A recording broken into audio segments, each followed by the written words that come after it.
Hey, welcome back to the Accelerate Your Insurance Sales podcast. Andy Neary here, CEO and founder of Complete Game Consulting. I'm excited today. I've got Thomas Cox joining me, Vice President with Lockton. Thomas, I was going to say Kansas City and Omaha. Is that still true? Are we going between both geographies?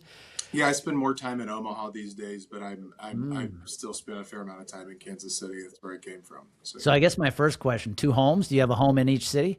yeah, I have an apartment in Kansas. I'm sorry, an apartment in Omaha and a house in Kansas City. Okay. Yeah, I actually spent a lot of time in Omaha about 7, 8 years ago in the industry, and it's a very easy city to get around. Yeah, it's been great for me. I mean, I don't have any ties there, Yeah.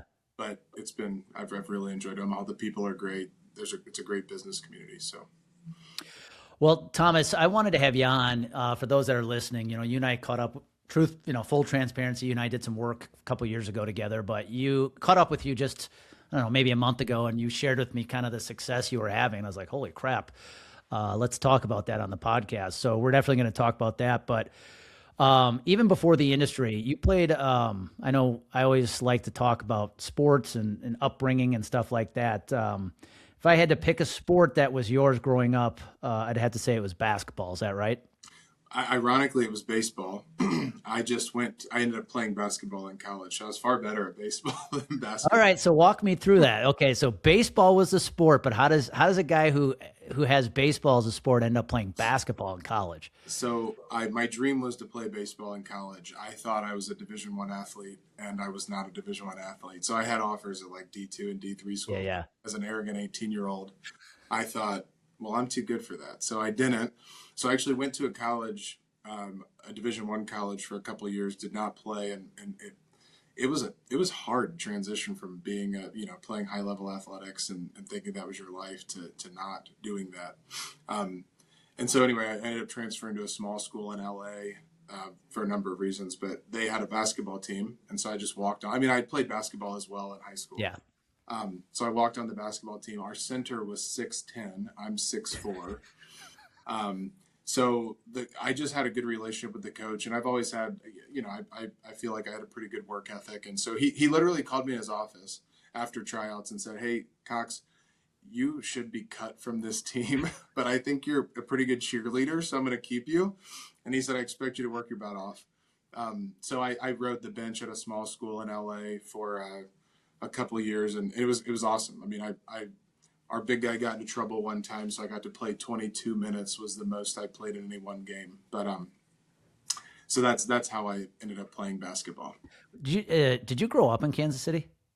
No, I grew up in the D.C. area, so right outside of D.C., just south of and in Virginia, Okay. northern. They call it Northern Virginia.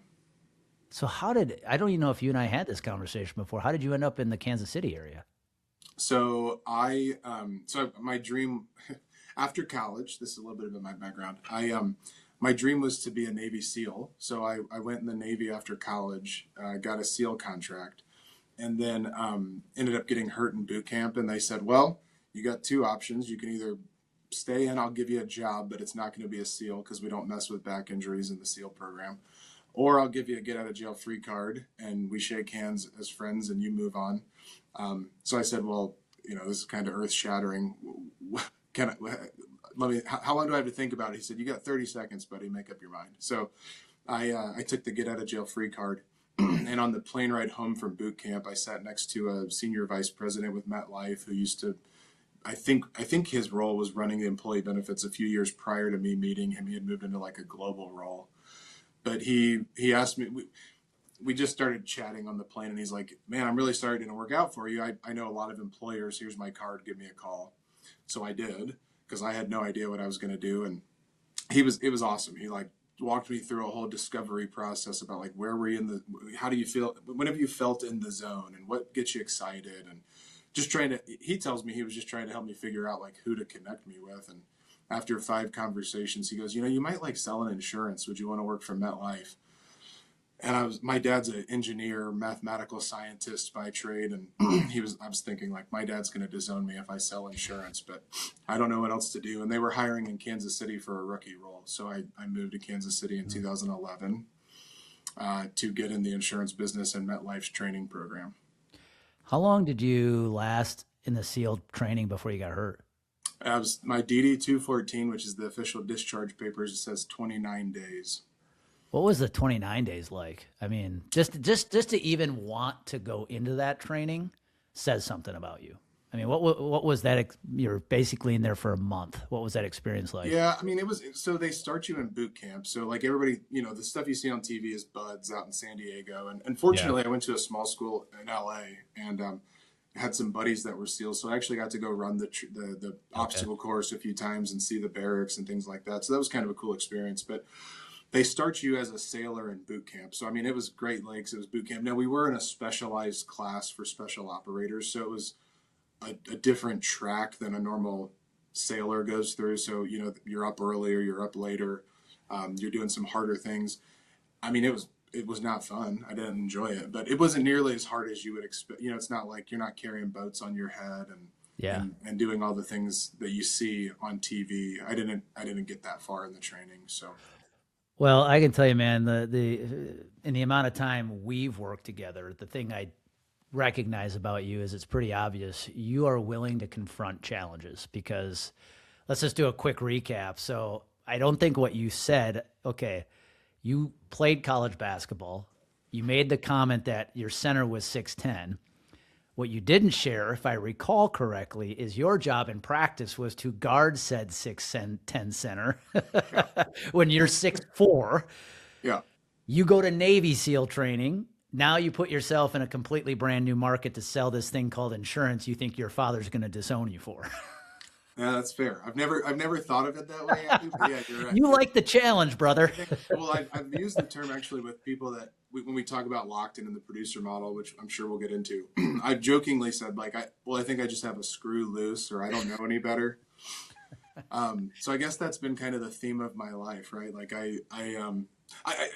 truly when I was a kid, and I don't know how I got this way. I've actually contemplated this often, and I've never really come up with a great reason because there's not people in my family that I would say are really this way, but something in me always I just always thought, well, if I'm going to do something, I don't want to be like mediocre. I want to be Mm-hmm. kind of a Mm-hmm. whatever the best in that Mm-hmm. is, I want to do that.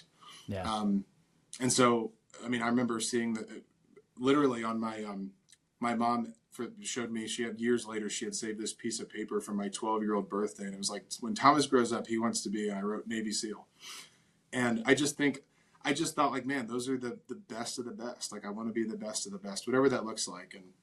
And so, I've done my best to do that. Where I, Well, I think when people hear about the success you've had at Lockton, I don't think anybody's going to be surprised because now already knowing what they know about you, to me, it's no surprise you've had the success you've had. But you actually started your career on the carrier side, and was it MetLife, Aetna, Guardian? yeah. So I started in the trainee program for MetLife. It's a structured, I think at the time it was a year-long program where they kind of work you into, and I think they've changed it since then. Now they do hubs where I don't know what they do now, but essentially it was, you went to an office where they had a position that you trained for, and then you kind of took over like the lowest level territory in the office and called on brokers and that sort of thing. So I did that. Ironically, a mentor of mine at MetLife, who was in a different market, gave my name to a guy who called him for a job at Aetna, and he called me and said, "Hey, I gave your name to this guy at a competitor. Given some of the office dynamics, we had a person that was there that I jokingly said she was going to die at her desk. She was awesome. She was another mentor of mine, but she just she kind of had the best territory locked up, and I saw in my short time 5 or 6 years in the carrier world can kind of be a career maker or lifetime. I mean, so and I have a lot of respect for people who stay put. So I'm not suggesting I don't have respect for people that jump to chase guarantees and things, but I wanted bigger opportunity and stuff. So anyway, the guy from Aetna called me. It was an opportunity. They had just bought Coventry, and they were looking for an ancillary guy to kind of round out their Midwest, some of their Midwest states. So I took that role. It gave me more states, bigger territory, bigger opportunities. And then my boss from there left and went to Guardian and called me about a national account position that had opened up. And he said, "Hey, I'd love for you to come work for me." So I took that. And actually, in between Aetna and Guardian, I had been talking to Lockton. They had asked me, we had started some conversations. And my boss that I had a lot of respect for from Aetna said, hey, look, come over here, give me a few years at Guardian. Let's do some fun things together. And then when it's time, I'll wish you well and pat you on the back. So that's what happened. I was going to say, what made you ultimately make the jump from carrier to the broker side?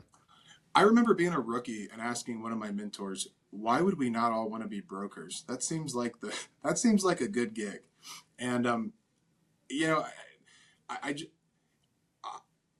being a broker, a few things. Being a broker allows you to be closer to the action. You know, when you're on the carrier side, you're very much, I always said we're like selling commodities. Like there's a ton of options, which also I think has helped me be a better producer. But you're not as close to the action. You're not really building a business of your own. You start over every year, which again, I think it's a great career. And I tell a ton of people, if you can be blessed enough to get in the ancillary insurance business, it's a great gig, and I could have done it the rest of my life. I just wanted something that was more entrepreneurial, building a book of business, having an impact on clients directly, and again, not starting over every year, where you actually you're building a book of business and it's recurring revenue. And so there was a number of reasons.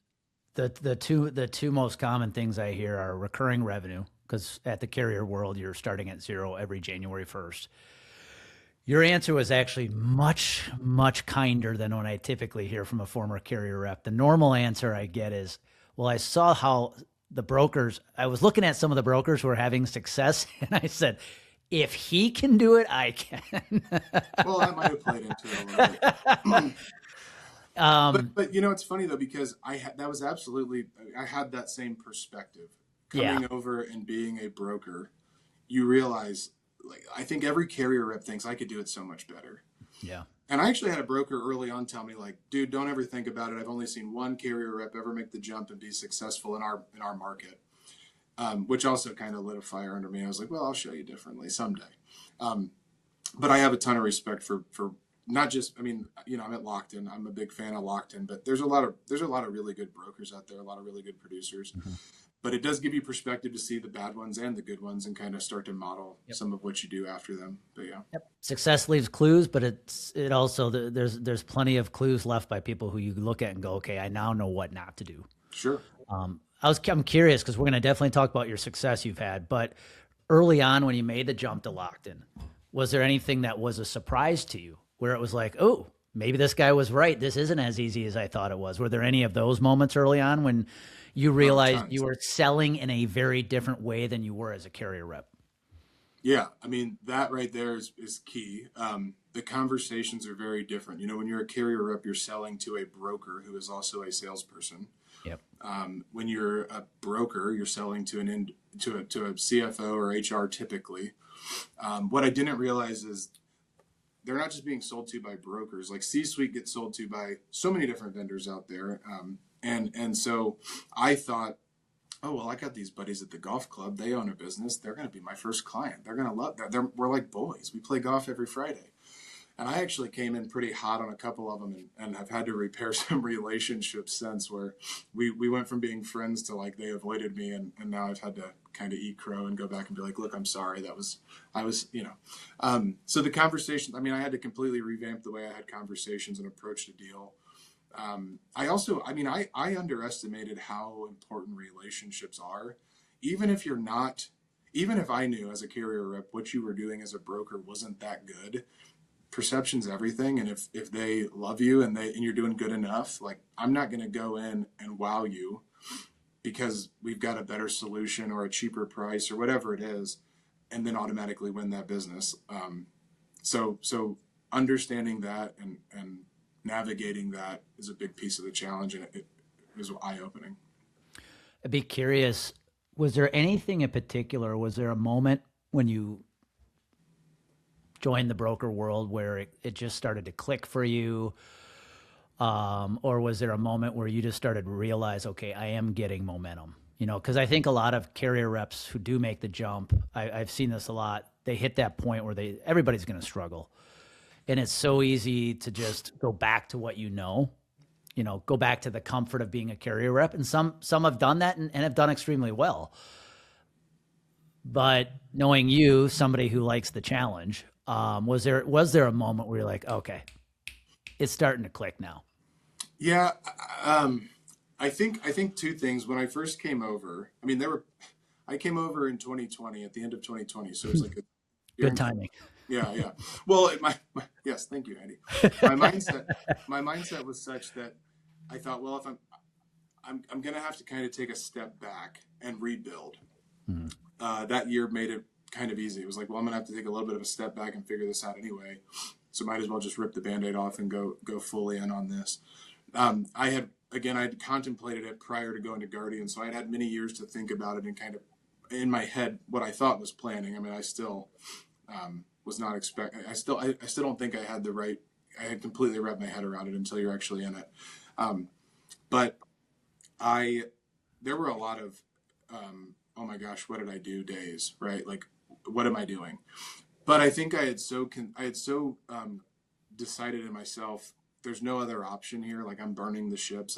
I mean, yes, obviously I could have gone back to the carrier side, and that is a little bit comforting. But I just thought, for me, it was more internal of, okay, you've got to figure this out, dude. I don't know how you're going to figure it out, but whatever you do, it pushed me to figure it out. And then I think one of the biggest challenges of coming over is when I was an ancillary guy, I had dozens, I mean, hundreds of examples and stories I could share when I'm in a sales process. I think helping people understand what the experience is going to be like for them when you're selling can be really helpful. Storytelling and comparison and things like that. When I came over here, I mean, I had no clue. I mean, all I knew was what I had seen from other brokers, and that's not really helpful when you're trying to help an HR leader or a CFO understand how it's going to be different for their business. I think when I just kind of grinded to get the first few deals in the door, and then I was like, I would tell the team, hey, I'm going to sit next to you and pretend I'm you to learn this business, right? To really understand, what does this look like? So then it allowed me to have case studies and examples and really be able to paint the picture of, hey, if you work with Lockton and you work with me, this is what it's going to look like. So once I had a few clients under my belt and I could start to have examples to pull from, and when I'd hear something from them that it's like, oh, hang on, actually I've got clients, like when I could start saying, well, let me tell you what another client's doing. That was incredibly helpful. And that's when I started to, it felt like, okay, now I know what I'm doing. Yeah. Now it's just a matter of putting in the work. Once I get the opportunities, you know, I can have a meaningful conversation and we can actually have a sales process. So I think that was my Yeah, and I think there a good lesson is there is that time, that moment of, I've got to drop my ego a little bit and learn from others if I'm going to do this thing right and I'm going to have long-term success. And you've been at Lockton, I think, what, almost 6 years now? Yeah, end of 2020. 5.5. Yeah.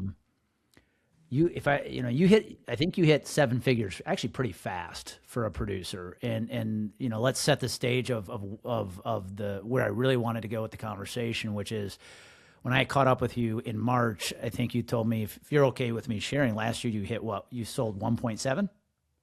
Yeah, in new business last New year. business in 1 year. Yeah. Which is phenomenal. 1.7 million in 1 year. But I think you shared with me offline, you take more of an unconventional approach to it, right? I think people would hear that and assume, oh, this guy's dialing 100 calls a week. This guy's doing. Just talk a little bit about your approach, because for someone listening who may not have a sales process or prospecting process absolutely dialed in, I think they're going to find what you're about to share pretty refreshing. Well, hopefully it's a help to those people. It'll just,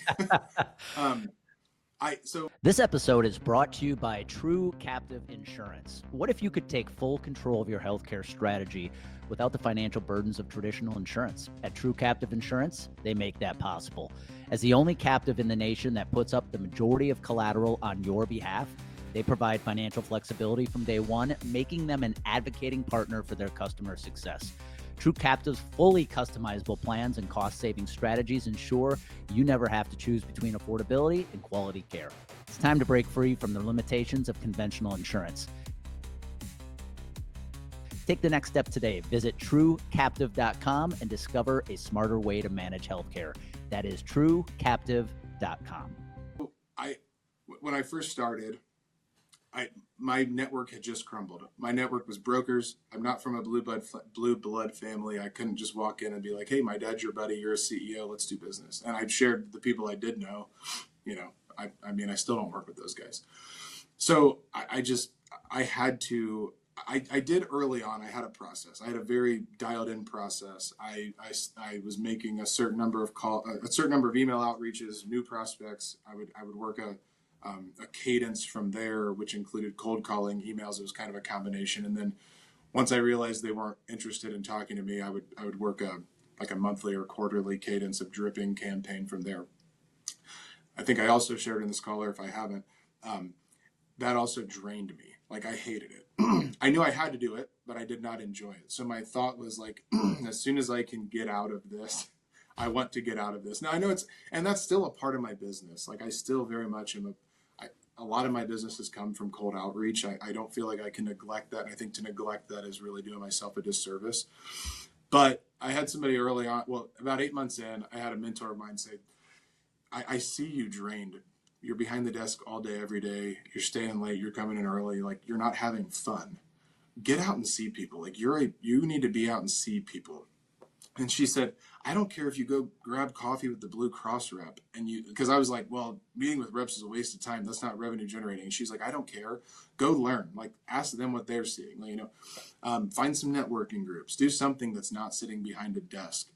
So I started doing that, and it kind of clicked. Like, oh, this is way more refreshing. I like being in front of people. I like being around people, and that started to. I ended up getting my business from cold, but I think it just broke it up to make me to make me feel like, hey, there's enough variety that I'm getting fed and I'm filling my cup in ways. And I think that's the key. Like, you have to figure out. I put a lot into this business. I don't have kids. I'm married, but like, my life is kind of business, and it's not, it's like an integration of both. Like, I try to find the positives and make the business part of my life, so that it just becomes part of me.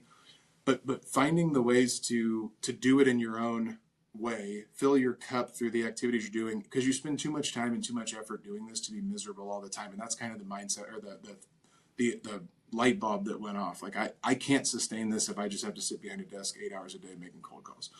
So yeah, I now, and what really got me here, I think, is just I say a lack of process is my process. I mean, I'm always thinking about what's going to be revenue generating activity. How do I maximize the hours in the day? And do I have activity? Like, I'm not just sitting in my office, scrolling TikTok or something. But I'm looking for, so I've joined a number of networking groups that I think are very specific and get me in front of people that I can meet buyers in a scenario that's not a sales process. They're getting to know me, and I can kind of build a level of trust so that I'm a guy that they call if and when they ever need help. I've done some conferences. I don't really love conferences, but I still show up to them every once in a while because you do meet people there. And again, I still do cold calling. I'm not somebody who says, hey, it's a non-negotiable. I'm doing 27 calls today, come hell or high water. I don't care. I'm blocking that time and I'm doing it. That just doesn't work for me. And I think understanding that doesn't work for me and leaning into that has been one of the keys to my success. Well, I think actually something that was really important in what you said that I want everybody to hear, going back when your mentor said, get out and meet people. And you're like, yeah, but I don't want to meet with carrier reps. It's a waste of time. What people don't realize is sometimes that activity may not create immediate direct ROI from that activity. But if that activity puts you in a different energy, it can absolutely impact the other activity you're putting in. So you getting out and meeting people puts you in a better positive energy, more amped up energy. So now you're making a cold call with that energy. You're going to have more success making that call than if you're sitting behind a desk for 8 hours hating what you're doing.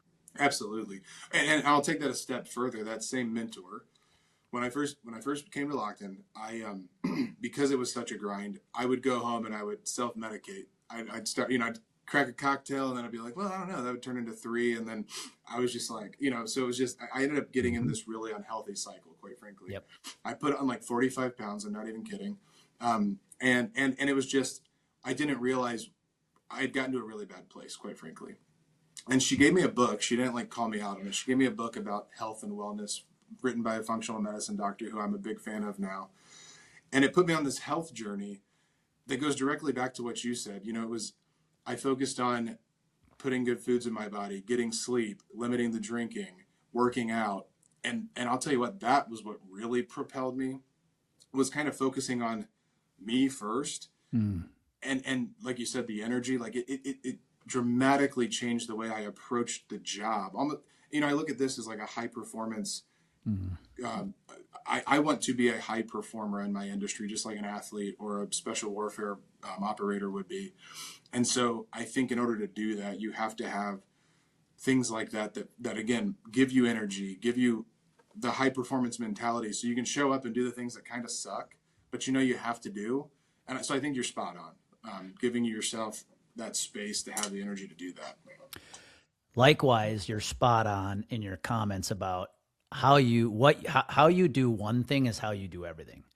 So if you are disciplined and committed off the field with your health and your wellness and your diet and your nutrition, it will absolutely impact what you're doing in insurance in your business. And I hope people heard that, because I think in our industry too, you sell benefits. I've always felt this way with benefits specifically. Like if I'm going to go out and preach what I preach about benefits, which has a lot to do with health and wellness and things like that, I better look the part in some way, shape, or form. Yeah, couldn't agree more. I think that's important. Is there anything, given that you are kind of you said my best approach is not to have an approach. Is there anything though in your weekly routine that you would consider non-negotiable with business? So it's not, and actually it's funny because coaches I've worked with have said, don't focus on the output, focus on the tactics to get there. Mm-hmm. That's how high performance and abundant people, growth mindset people approach things. I wouldn't say like on a weekly basis, I have anything like that I could point to. I do have metrics. Like I know how many meetings a month and meetings a year I need to get to hit the goals that I need to hit. So it's more of an outcomes based metric, but I can, on a monthly basis, I can kind of check myself and be like, okay, well, what did you do that drove this or did not drive it? But no, I mean, on a weekly basis, not really. It's, Yeah. I am pretty careful to make sure that each week I'm doing things that are prospecting, because once you start to build a book, you now have client responsibilities and you're meeting with the teams, you're making sure that things are getting delivered correctly. And then, managing that with travel, because I don't have a territory here. We have clients all over the country and stuff. So just managing the calendar and being kind of, having a good time management system, I think is important, and making sure that you're not neglecting prospecting and client activities and balancing that appropriately. But no, I do not. I'm sorry to disappoint you, Andy. I do not have anything.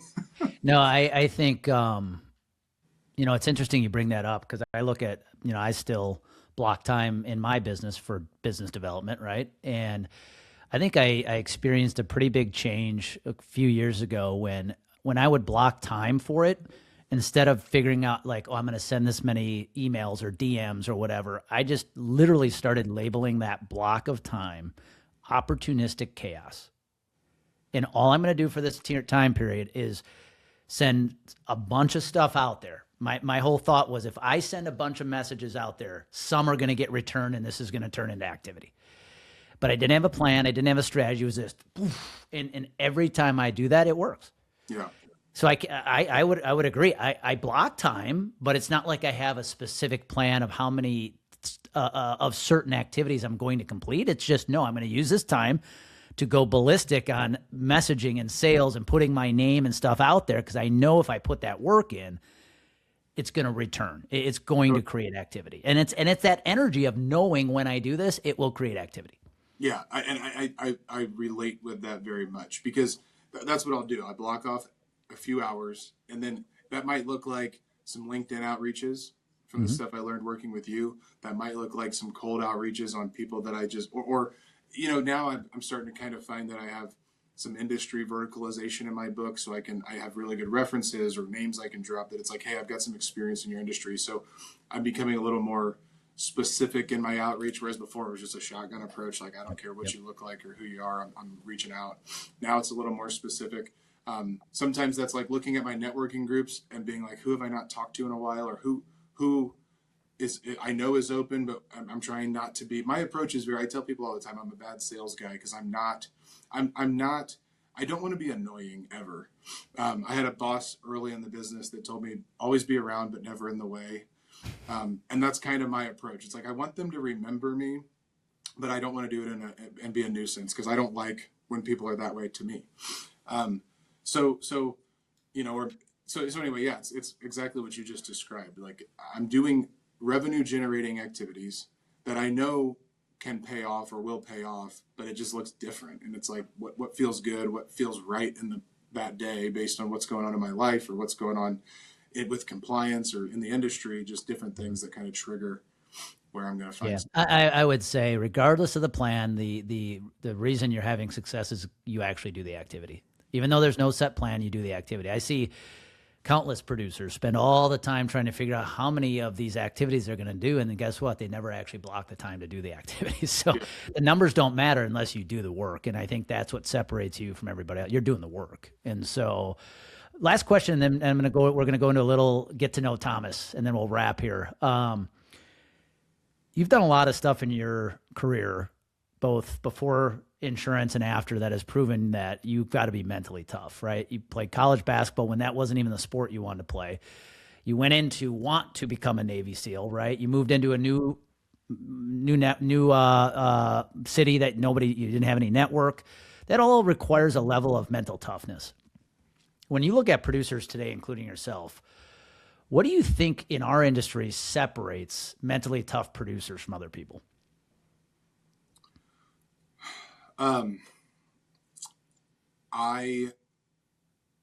You mean like what separate, like how do you become mentally tough, or what? Like, what do you think? What do you think? Maybe a better way to ask is producers who have experienced a high level of success.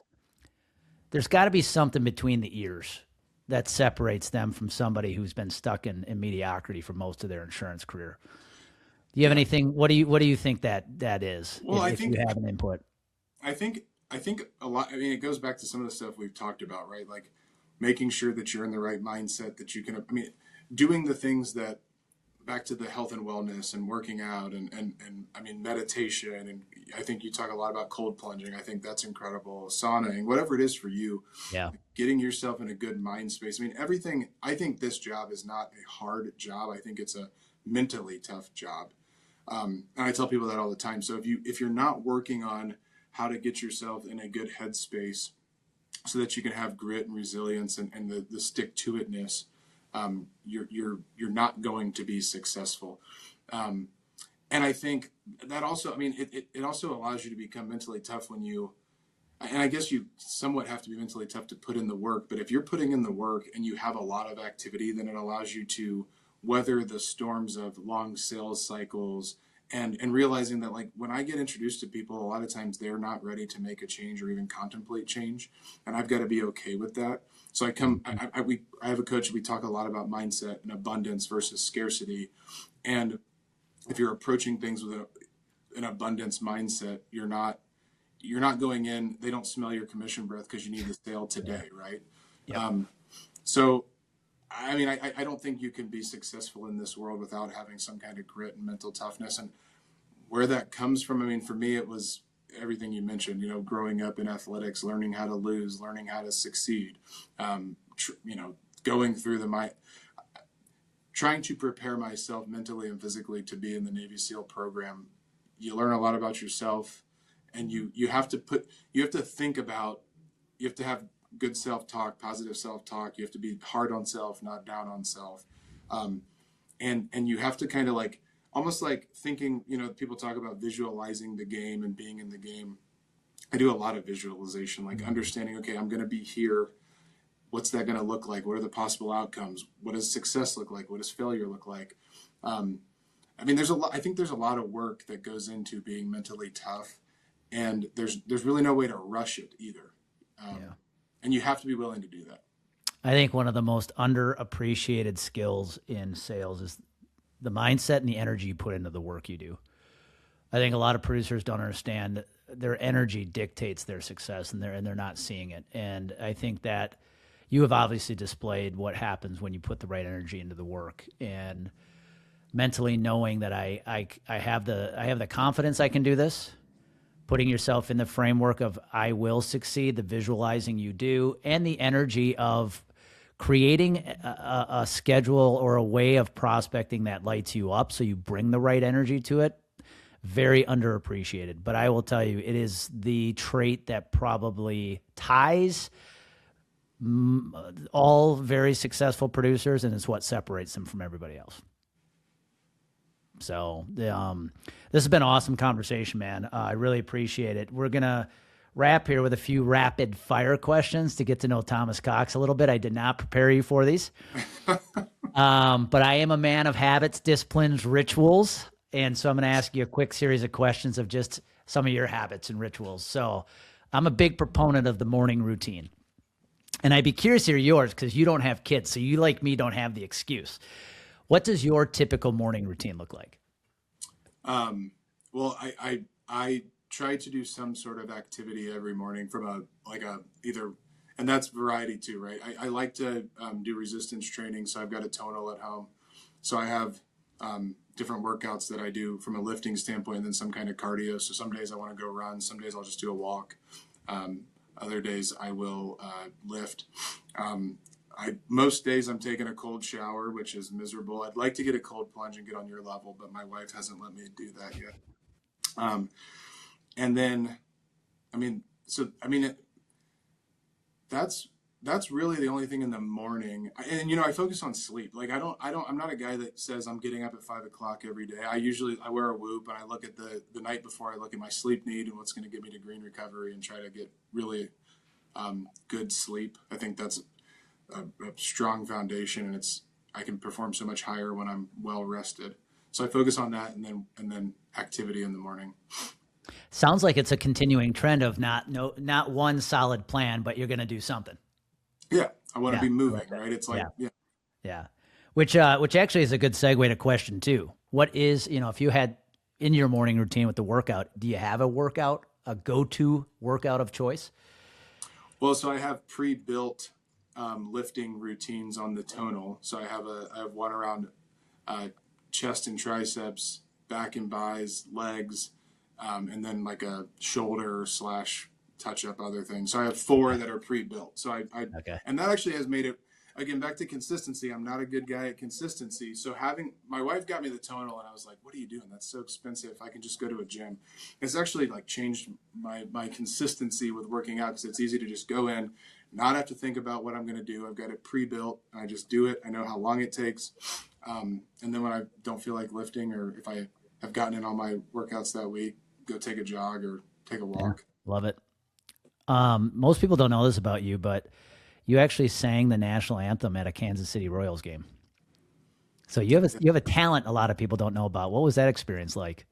It was incredible. It was nerve-wracking. I grew up doing musical theater, and I was an Eagle Scout as well. So I'm on the board for Scouts here in Kansas City, or on a committee for the Scout Day. And they said, I was in my first meeting ever, and they said, well, we never get anybody to fill the national anthem. It's one of the assets we can fill. Like, should we just give that back to the Royals? So I texted my guy. I'm like, and I'm a sucker for an experience. Like, I love having something different. Like, I don't know, I like it, fun experiences. So I texted him. I was like, hey, this might be weird. I don't know, but I'm an Eagle Scout, and I used to sing, so I'd love to do this if you guys would be open to it. So I had to audition and then got to do it. And my wife surprised me, got a party bus with a bunch of, I didn't tell anybody because I honestly, I don't really sing much anymore. So I was like, I don't know how this is going to go, but it's a crowd full of people I don't know. And then, of course, one of my Lockton buddies was in the crowd, taped it. Just happenstance, happened to be there because it was a Sunday game. He tapes it. He sends it to Lockton. They put it on the internal intranet. So then it's like become this thing. But anyway, yeah, it was a phenomenal experience, and I would do it again anytime. Yeah, that's awesome, man. Well, it's been an honor to have you. This was a great conversation. I think a lot of people are going to find this very, very helpful.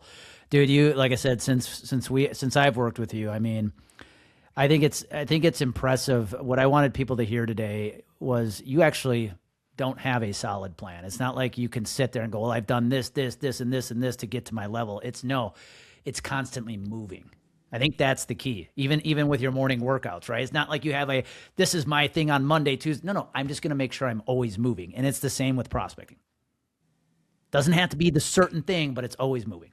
Yeah. Revenue generating activity. What is that? Right. So I love to hear that. Well, I hope everybody took a lot of notes from this one, man.